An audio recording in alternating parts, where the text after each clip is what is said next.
theme in our work is solidarity. And we, in discussing, in pushing for adaptation, appropriate adaptation, we don't take the sense that, oh, there are people that are poor who are suffering victim of climate change, or they need help. Or we want the government and people in the global north, in Canada, in the United States, in Europe, to come and help them. That is not the approach that we're taking.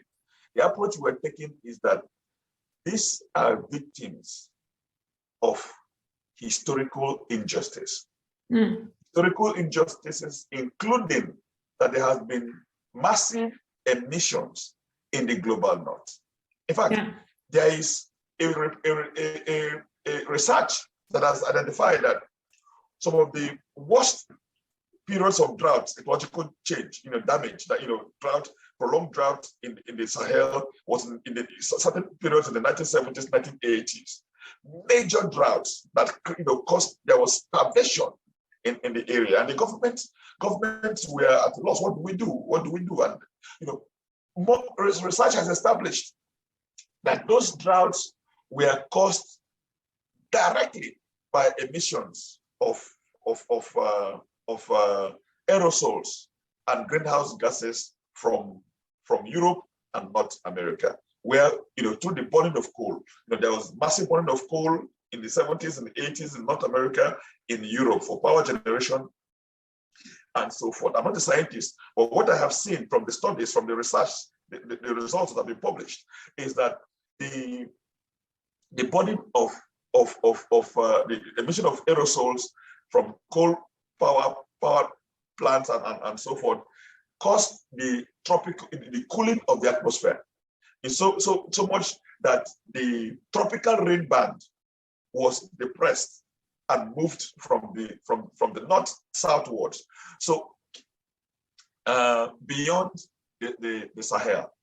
So the tropical rain band moved lower, beyond the Sahel. So there was no rain in the Sahel. And this is a direct result, in a result of emissions in the past. So the massive ecological change that we had, which included almost that the Lake Chad, the main source of fresh water, in the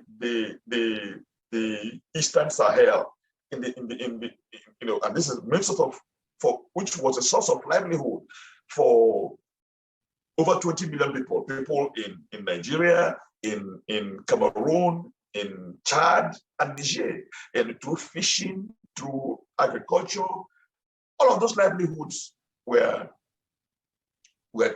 greatly impacted. And so millions of people lost their fishing livelihoods when the Lake Chad was almost disappearing because of climate change and because of, as a direct result, partly the result of emissions, what emissions from the global north impacted on in the area. And the impoverishment of the northeast, the Lake Chad Basin, because of the almost complete drying up of the Lake Chad Basin, created the conditions for the Boko Haram conflict that we have today. And so when we are talking about adaptation in the Lake Chad Basin, we are not just saying, come and help. We're saying that there's an issue of ecological debt.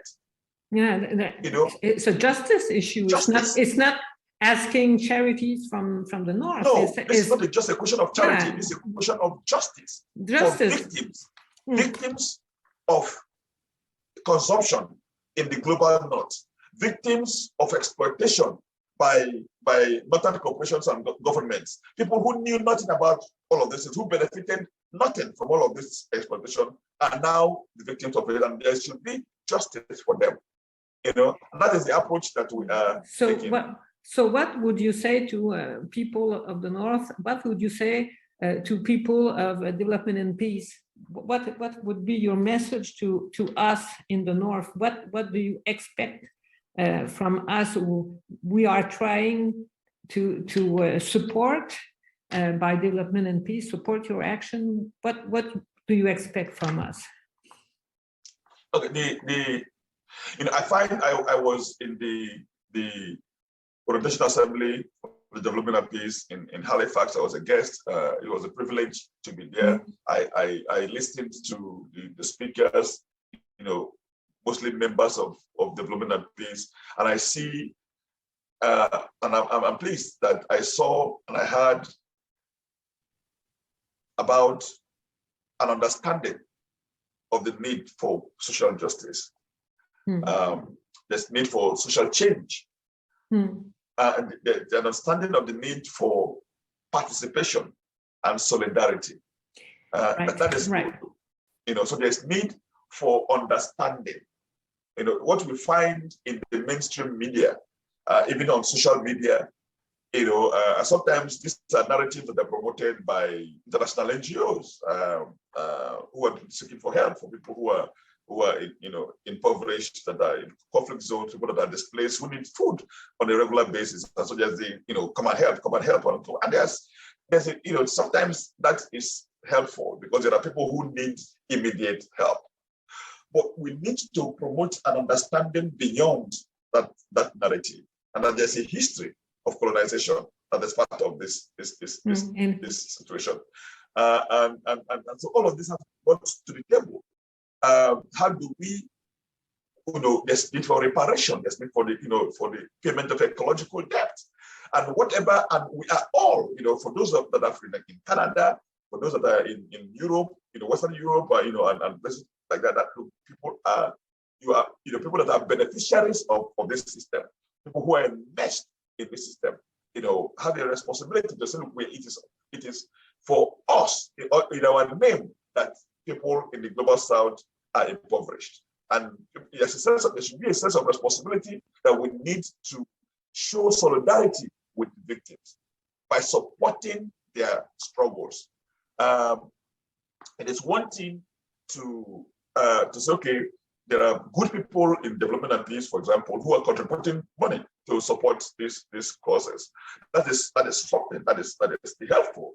But even more fundamental is the restitution that needs to come from the governments of countries in the global north. There's the restitution that will come from the corporations like Shell, like Total, like Mobil, like Exxon, that are still involved in repeating the patterns, the colonial patterns that we've had in the past. There has to be restitution. There has to be, and there has to be a process. There has to be not just understanding, but participation in calling for those changes to happen.